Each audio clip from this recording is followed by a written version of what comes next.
Ebola, bleeding, eyes, and nitric oxide. In the 1995 blockbuster film Outbreak, a fictional town in California is quarantined when it becomes ground zero for an Ebola-like outbreak.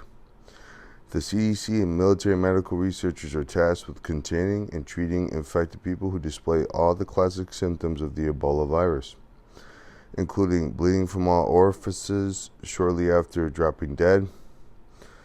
At the end stages of Ebola virus infection, small leaks in blood vessels cause blood to ooze from every hole in the victim's body, followed by a rapid drop in blood pressure that inevitably sends the patient into shock. Immunologist from the University of Texas, Thomas Geisbert, reports a surprising fact that not many people know. It's not the virus that kills the Ebola patient, but the cytokine storm, a signal that causes the immune system to launch its entire arsenal of weapons at once. Released by the body's immune system to eliminate the infection that kills the patient. Can you guess the major factor released by the cytokine storm that induces leaky blood vessels and bleeding in Ebola victims? Quote, studies show if Ebola patients are going to die, they are very high in nitric oxide, which is what's causing their blood vessels to leak, causing blood to leak out of all of their orifices. Quote, Dr. Raymond Pete.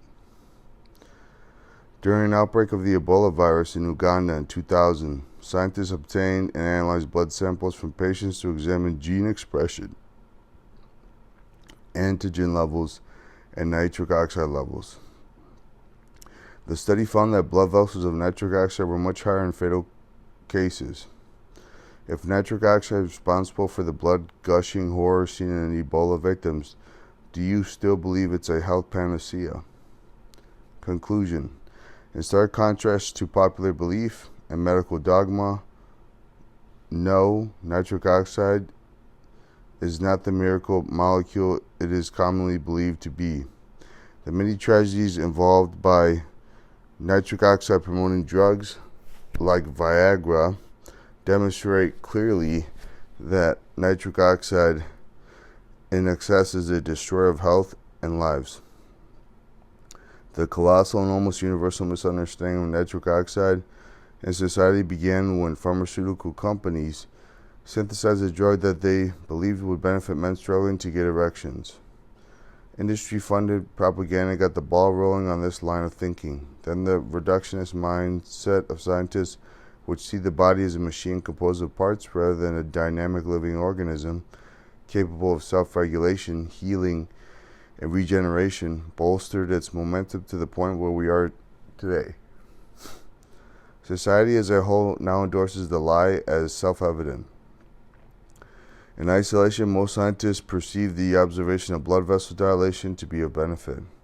But when you zoom out and view the entire organism holistically, it becomes clear that the vasodilator itself can have unfavorable, unintended, and even devastating consequences. Such is the case with the free radical pollutant nitric oxide. Nitric oxide plays a physiological role in both health and disease, but it is reserved for times of stress. During emergency situations of hypoxia, the blood releases nitric oxide to widen blood vessels because if it didn't, the cells would die. But any increase in nitric oxide comes at a price, and that price is a lower metabolic rate through its inhibition of enzymes involved in cellular metabolism. High levels of nitric oxide in the body are not a marker of health, but rather a marker of damaged, malfunctioning metabolism and aging. Elevating nitric oxide chronically through drugs or supplements can accelerate the formation of every known chronic degenerative disease.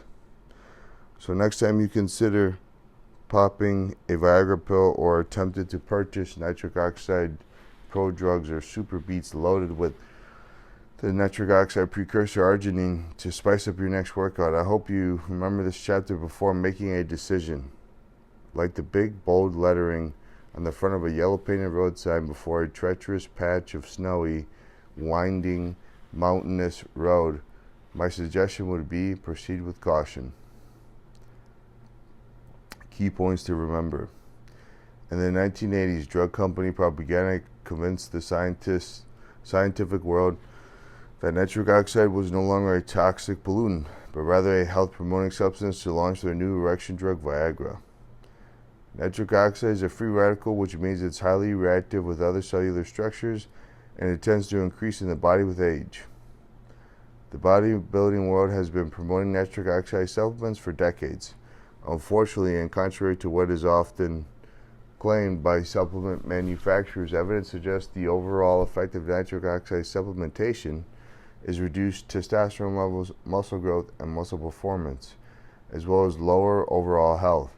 The dangers of elevated nitric oxide are illustrated by looking at the long list of potential side effects associated with nitric oxide promoting drugs like Viagra, including heart attack, stroke, cardiovascular disease, multiple sclerosis, Alzheimer's disease, dementia, cancer, and ironically impotence and penile gangrene or amputation of the penis.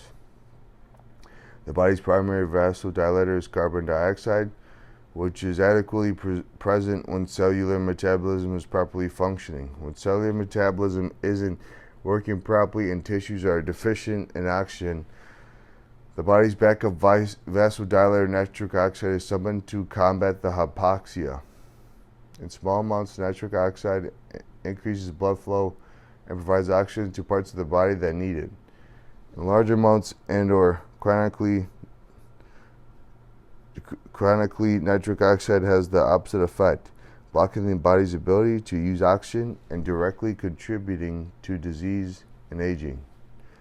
Stress, infection, radiation, and environmental chemicals are all powerful promoters of nitric oxide synthase. Nitric oxide synthesis is part of the body's immune system, produced as a free radical defense mechanism to kill bacteria or other invading microorganisms. Nitric oxide induces damage by blocking the essential metabolic enzyme cytochrome C oxidase, which impairs cellular oxygen use.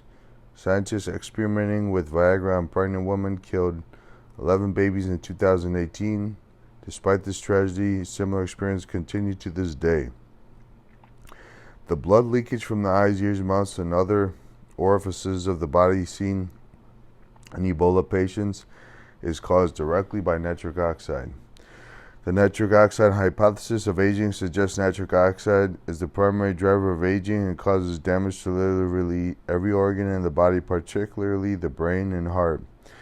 If the nitric oxide hypothesis of aging is correct, reducing nitric oxide in the body is the most efficient target to halt aging and degeneration of tissues. Methylene blue and caffeine are two potent nitric oxide inhibitors. Gene therapy, failure, and the future of medicine. Quote, without self-knowledge, without understanding the working and functions of his machine, man cannot be free. He cannot govern himself, and he will always remain a slave. Quote, G.I. Gurdjieff.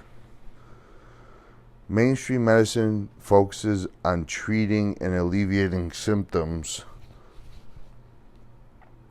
rather than the root cause of disease, because it assumes the root cause of disease is something it is not. The modern medical establishment eagerly funds research aimed at finding genetic causation for disease while snuffing out research intended to reveal disease's true metabolic origins. Genetic mutations don't cause disease. They're a symptom of mitochondrial dysfunction. Despite the mountain of evidence showing this, which I've documented in my book Cancer, the Metabolic Disease Unraveled, the medical industry remains persistent and unwavering in its quest to find solutions for disease in all the wrong places. The delusion of gene therapy, the future vision of pharmaceutical industrialists, is one in which medical treatment is customized for each patient according to their individual genome. They call it precision medicine, or more commonly gene therapy, a paradigm in which drug therapies tailored to the individual are used to fix broken genes. As exciting and promising as this concept may sound, freelance medical writer and editor of the journal Biotechnology Healthcare, Jack McCain, summed it up when he wrote, In its current manifestation, gene therapy is an elegant concept crudely executed. Many people are under the impression that gene therapy's proof of concept was demonstrated as early as 1990. Unfortunately, this was due to misinformation and irresponsible reporting by newspapers like the Los Angeles Times, claiming Dr. W. French Anderson, the father of gene therapy, cured a hereditary disease of the immune system in a 4-year-old girl. That's not quite the way it happened, wrote McLean. It turns out the purpose of the study had nothing to do with the efficacy of the treatment at all. It was a study simply to test the safety of the treatment. Yes, the patient survived, but what the New York Times article failed to mention was that the patient was treated using conventional therapies before, during, and after gene therapy. To claim that gene therapy was the reason for the patient's survival is a gross misinterpretation of the truth. Leave it to popular media to twist the truth in favor of the big businesses that fund them. Another thing the article failed to mention was that up until the time of writing, 2 patients involved in gene therapy trials had died following treatment, one from immune rejection, another from leukemia in 1999 and 2003, respectively. The entire field of gene therapy, which some believe is the holy grail of medicine, stumbled into existence with false and exaggerated claims.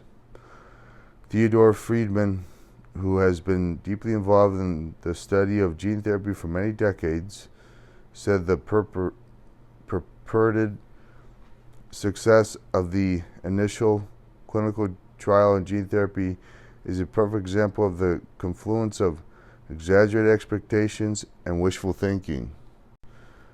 Everyone wanted to work. Everyone wanted it to work.